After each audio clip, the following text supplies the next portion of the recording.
Hello again, YouTube Truth Man here. This is Content by Request, a series that I do where you can contact me in the comments and you can make a request on something that you want me to talk about. So, Charisma 808, shout out to him, wanted me to reintroduce my perspective on Isaiah 4:1, and he says, let's go to what he said, and I'm gonna break it down for you because I wanna. Here's something I do that I probably shouldn't do. People like this, like they'll be thinking that they are contending against something that I say, and I won't give them all the details until I get tired of them contending with what I gotta say. I mean, that's like cruel, kind of. But that's something I do as a prophet. Why do I say this? Because people, including the one at home, try to say that I have Isaiah 4:1 out of context. So now it's on. Now I'm finna show you where I got this Isaiah 4:1 is coming to pass from. You ask for it, you gonna get it. So Charisma 808 says, content by request. Can you reintroduce your perspective on Isaiah 4:1 and how you see things going in the future as it relates to the scripture? What does it say? Why does it say 7 women? What was happening in the Bible surrounding that scripture? Funny you ask. We're going to go to it. And he said, what do you think will happen when all this feminist stuff falls flat? Is winter coming for the modern women, as Kevin Samuels coined? Has it already come? Let's get into this. Okay, so I got notes too, y'all. Y'all already know. But I get notes. You know, I went to the Most High and got some intel, some info. The first point that you need to understand about interpreting scripture. When it comes to scriptural interpretation, you must always look at the previous chapter first, not the latter, not just a couple verses. You got to look. When you're dealing with prophecy, when the Most High say He's going to do something to somebody, and this is important, because of Isaiah 4:1, this is why people think that didn't happen, man. He was saying that it's going to happen. Let me say this again. What was in Isaiah chapter 3 had not happened at that point. The Most High knows everything. He was showing you what was going to happen. Now, this is important in understanding why I say Isaiah 4:1. Because just like Matthew 24, you say, well, the tribulation ain't happened yet. Okay, do we see earthquakes? Yeah, we see earthquakes. That was mentioned, wasn't it? Do we see wars, or do we hear about wars and rumors of wars? We hearing about one now. See, when you're dealing with the prophecies of God, prophecy comes in part.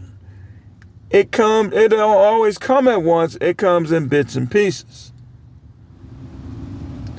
This is why I say Isaiah 4:1. I'm going to read it for you, sirs and ma'ams. Let's go to it. And again, I got notes here. I got notes, man. So,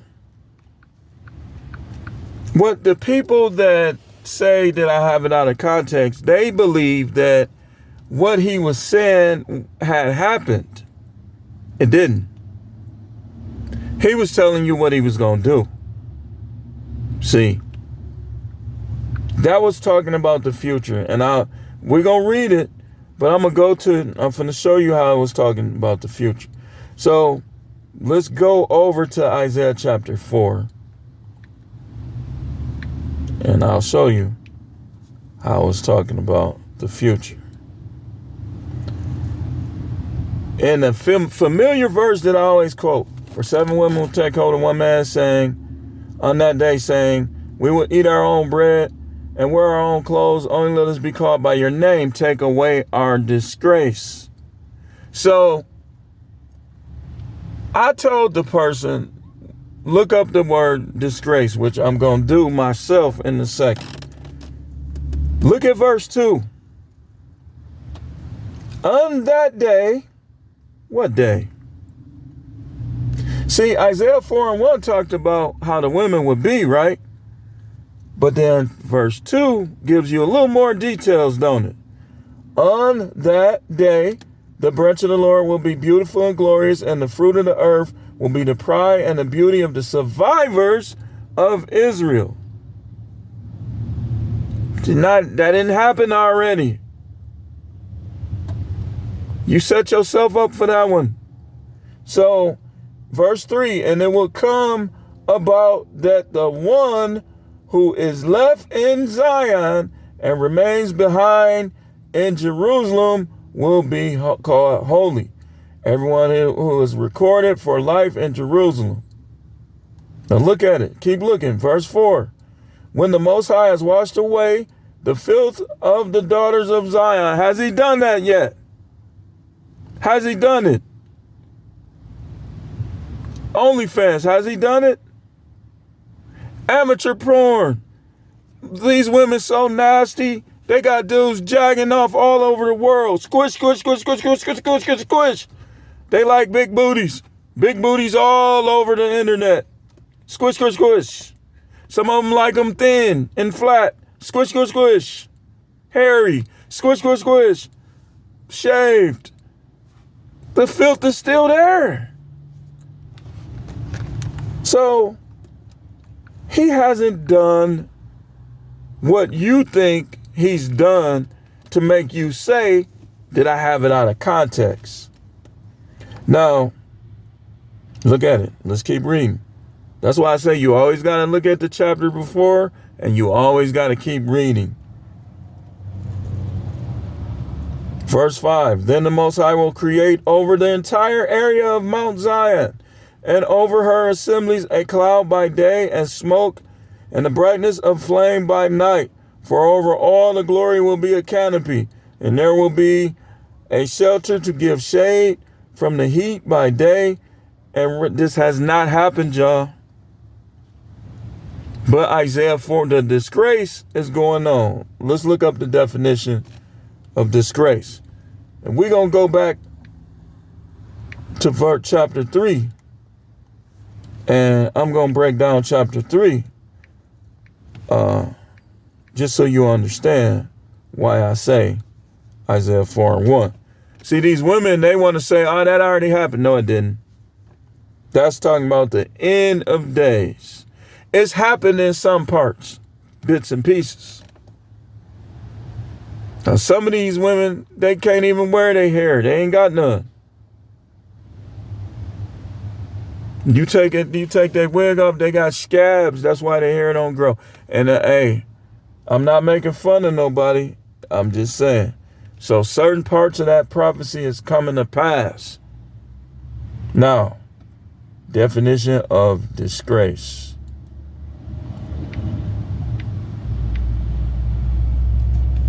I was told that was a judgment on the wicked. And I said, if that was a judgment on the wicked, I said, first of all, anywhere in the Bible you see people getting cursed, what do? Do they go to men?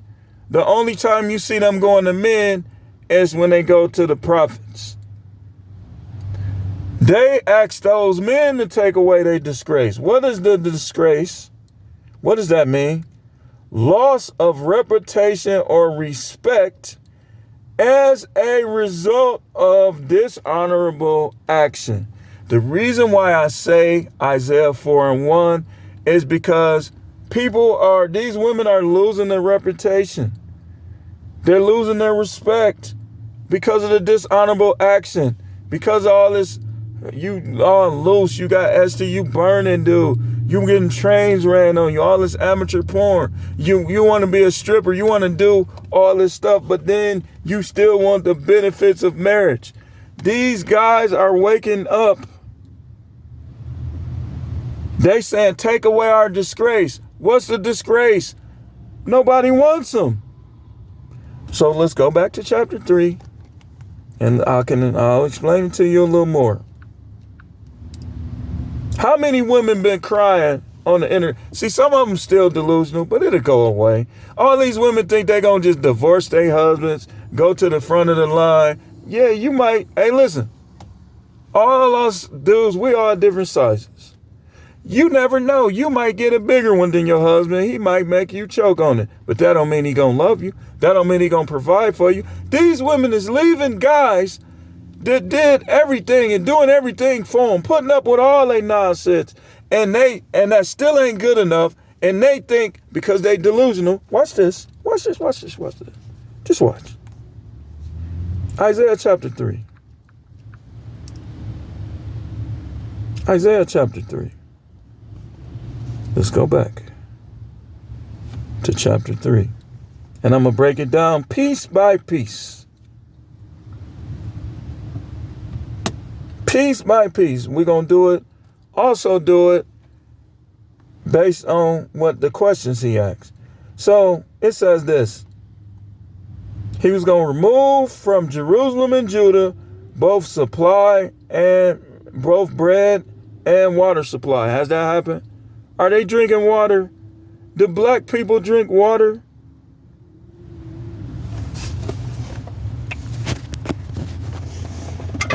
Y'all hear that? These cans. Both of those cans were drinks, but they had water in them. So he said, let's go down to verse 16 where he was talking about the women. Moreover, the Most High said, because the daughters of Zion are haughty, look that definition up, and walk with their heads held high and seductive eyes. Why do they do that? Because dudes in their DMs. Why do they do that? Because guys telling them how good they are to get something they want. Some guys looking for love. So it causes them to be haughty. Look up the definition for yourself. How many dudes like a big old butt? You looking at one of them, but who's keeping score?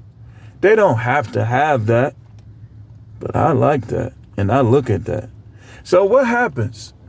Especially, how many dudes like them red bone, light skin?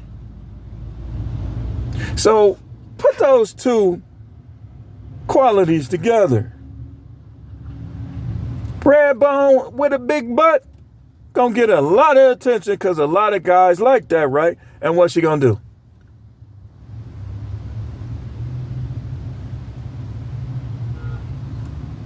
See?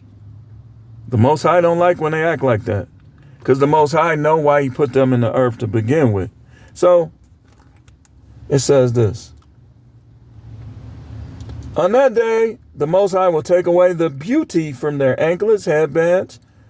Have he taken away the beauty completely? We see a little bit of it leaving, but it's still there. This is a future event, man. Dangling earrings, bracelets, veils, headdresses, so on and so forth. It says, now it will come about that instead of a balsam oil, there will be a stench.